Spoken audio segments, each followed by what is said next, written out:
Well, hi there folks, just a quickie. This is the Caddix ORCA, which came out a couple of years ago and is described as an FPV camera, although in fact it hasn't got an FPV output for a transmitter. It is very small and convenient for mounting on drones though. I guess that's what they designed it for. Had it for review, as I said, actually produces 4K at 30 frames a second as well as 1080, 60 and so on, and I thought very good quality video. Just lately I've been testing it against a couple of others. This is twice the price, or was when it came out, SJ9 Strike from SJ Cam. Brave 6 Plus, also very good 4K at 30. Anyway, I was testing it yesterday on a Plymouth mega ride, big load of motorbikes going into Plymouth. One thing that's always bugged me is there's a little tiny LED in the corner here. Shows you when it's recording. When it's in red, it's 4K.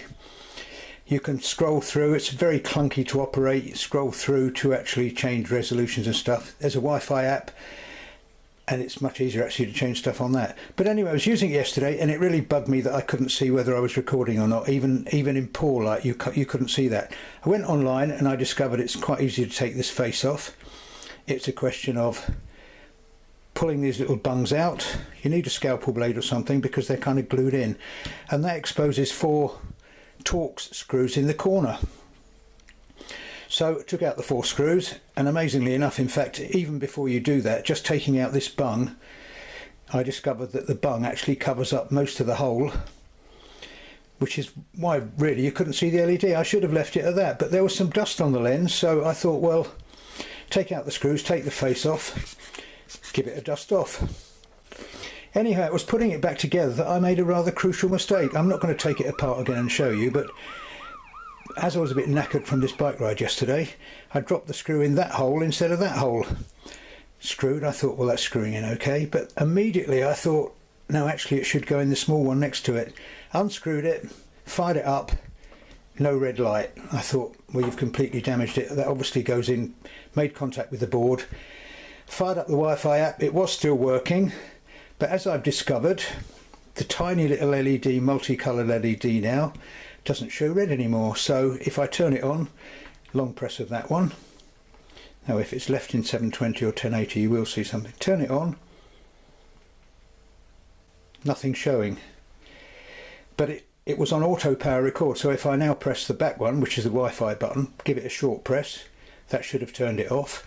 Now if I press the front one, I said it's clunky, if I press the front one, you can see I've got green, which is 720. So that LED works in 720 and works in 1080, but press it again, green, press it again, that should be showing red now. So basically if I'd left it alone with the bung out, you'd have been able to see that. I'd have been able to see that a lot better, but like a fool I've actually wrecked that now.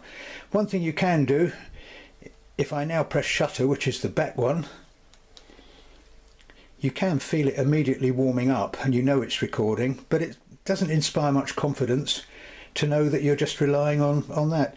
Anyway, I thought I'd warn you, if you do come to replace the front screen on this, because you can buy new glass for them, if you do come to replace it, be very careful not to put the screw in the wrong place, because you won't do it a lot of good. But that's it. Anyway, that's all I wanted to say. Short and sweet.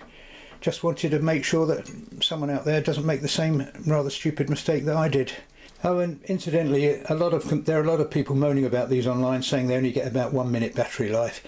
I think it's probably quite fussy what charger you use with it, but I was getting a good half an hour, I can't think, maybe even 3/4 an hour recording yesterday.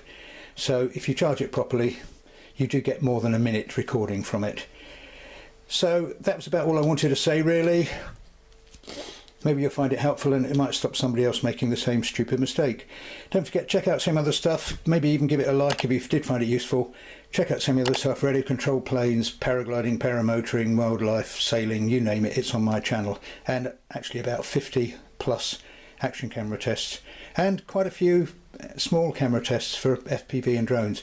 But that's it, I'll stop rambling, catch you all again later, bye for now.